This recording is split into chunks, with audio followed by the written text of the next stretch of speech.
My interest in place-based service learning is because I observed from students coming out of university, they weren't quite ready to go into practice. There was a disconnect. And they didn't have the skill set, and I was constantly frustrated with that lack of skill set. So obviously the best thing to do if you have a complaint is to go in and try to fix it. Maybe it's not so obvious, but it was to me. And so when I first entered the university, the question is, how do you get them that skill set? How do you take what's in the classroom and have them transition more, I don't know, easily, I don't know what the proper word is here, into the field that they're going to actually perform in, if there's not something there to actually show them what they're in fact going to be doing. And you can't ever really do that in the classroom. You can teach them the skill set, but there's so many little things, soft skills and so forth, that if they're going to be successful in the field, that they need to learn.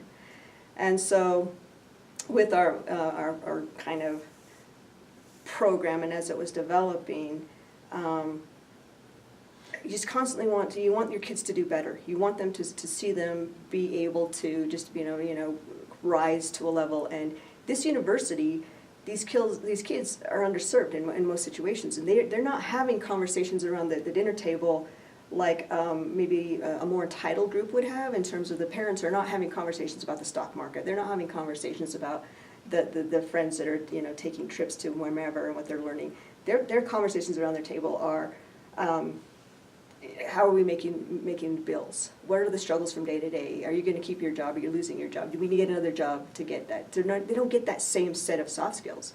And how do we get those, other than to be able to take these kids and expose them to the different things that they need? My name is Rachel Mobley. I am an accounting student at Adams State University.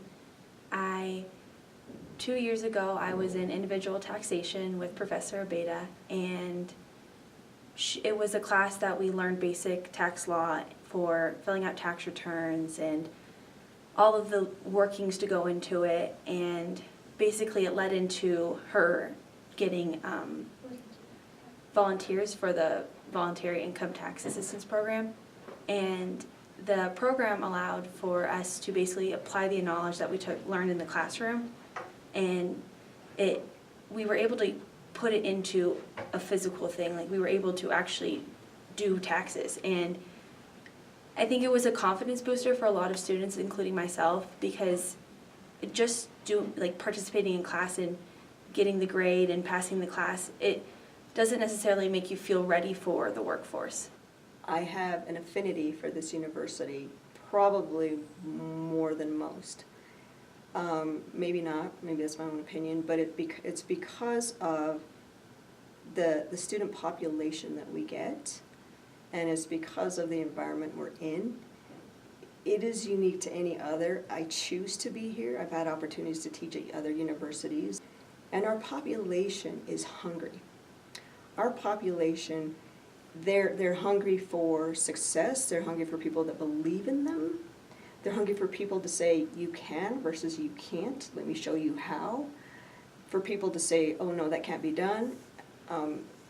Versus for me, I'm always saying, I don't know, let's figure out how it can be done. Until we find out that it can't, we're going to pursue.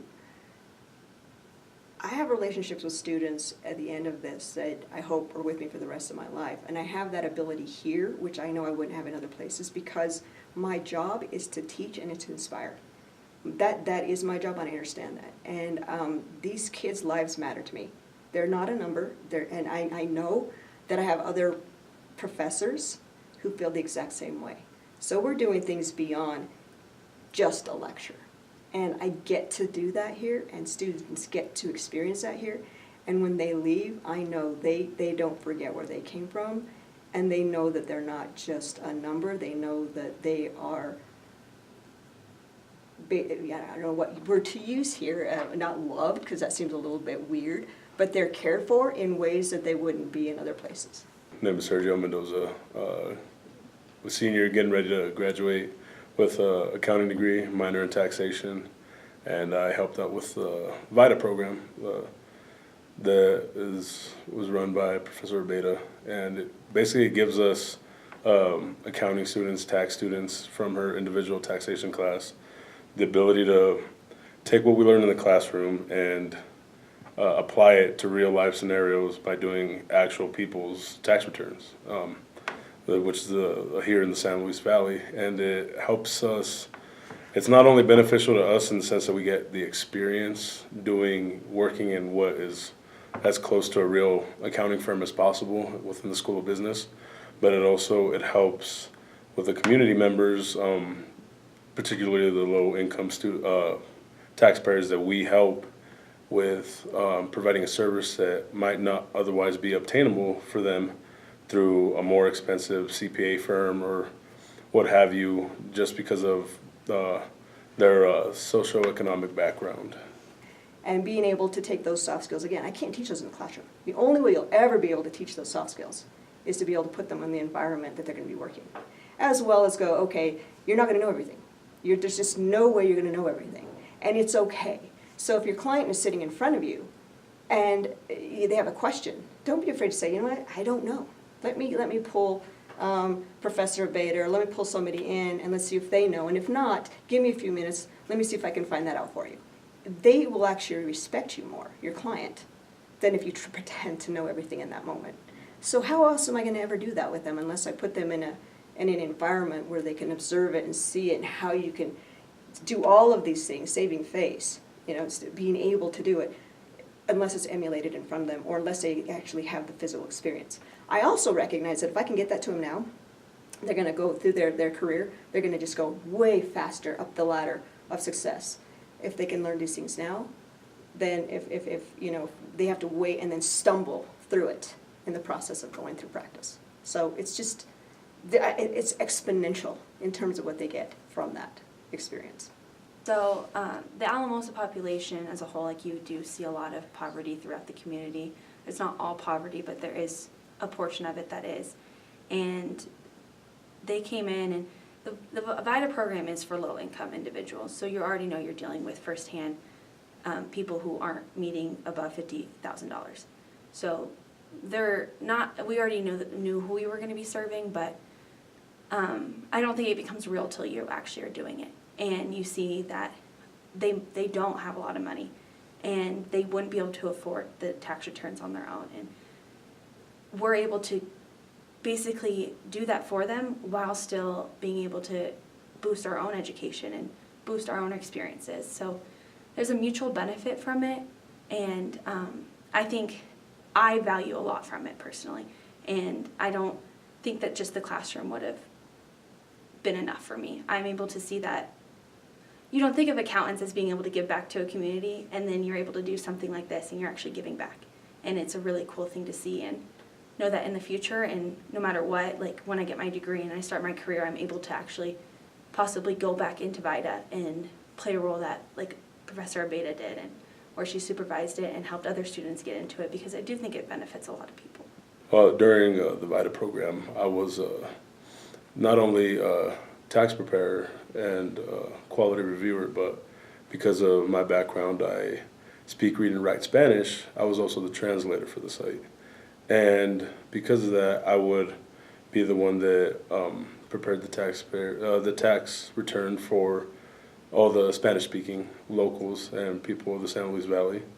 And one particular instance, there was a grandmother. She had her daughter and her grandchild living with her. And she brought in her little granddaughter, and I thought nothing of it. We were talking in Spanish, and reminded me a lot about my mom, just kind of her mannerisms and stuff. So we obviously, besides performing the service, connected on that level. And she was actually from the same area that my mom is from in Mexico. So we were talking about that as I'm preparing a return. And as I'm finishing up her return and letting her know the amount that she was receiving, she started crying. She was crying, and I was thrown back by that a little bit, just because something I wasn't expecting. I wasn't coming out on a Saturday morning at the site thinking I was going to deal with people crying. But then she went into a little bit about how she had just had her husband pass away that year before. Her daughter and her granddaughter had just gotten away from an abusive relationship with her boyfriend, the granddaughter's dad at the time. And she was just so thankful so grateful for that just little encounter with me.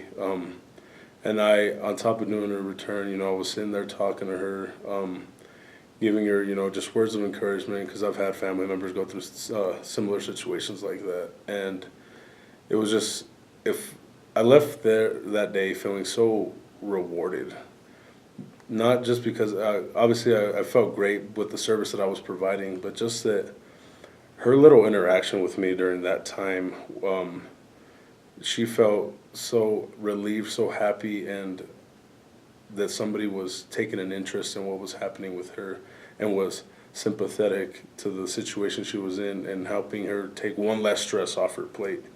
And to me, that was, that's nothing that you're going to learn in the textbook. That's not an event that you're going to replay in a classroom. Yes, my knowledge and skill set, I was taught by Professor Abeyta in the classroom, like with regards of knowing the law, tax law, and how to prepare a return. But if not for that program, the VITA program, I would never have had the outlet in which to reach a person like that and to help somebody in a situation where I wasn't aware of, but was able to provide that, not only that service, but assistance and just being an ear to listen.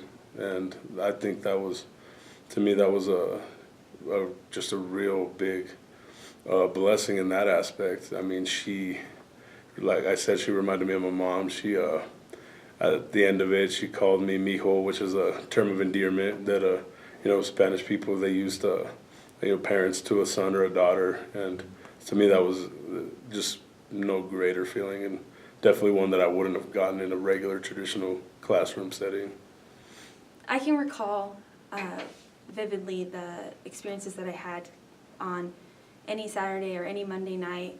There was the individuals that came in, they had expressed so much gratitude to the students because they knew we were able to give them all these refunds and give them something that they wouldn't be able to get on their own through any just public firm, and they would have to pay for it. And they knew that our time was valuable and that we were volunteering our time. And there was so much appreciation towards the students. For me personally, for being a student that came here to Adams State, I think that Adams experience, I think it's very important, and it's much more than a slogan in the sense that at bigger universities, you might be able to get the same education, but you're not getting the same one-on-one with professors as you do here.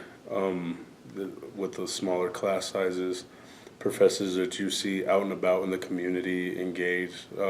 For instance, like Professor Abeyta, my accounting professor, she took an interest in me that I know I wouldn't have gotten at a bigger university because, I mean, being a student athlete, I was used to getting, praise, acclimates on the field, not always receiving that same acclimate in the classroom. And being in the accounting program, surrounded by a lot of bright students, that sometimes I felt unsure of myself within the program. And she really sat down and talked to me and said, "You're able to do this. You have the intelligence, and despite you having half the time that these other students have, because you're a student athlete, you're still producing the same grades that they are." And I think that personal experience, that her sitting me down and telling me, you can do this. You're able to get through this program. You're able to go on to grad school. You're able to do anything you want to. It is definitely an experience that I'm almost positive I would not have gotten at a bigger university.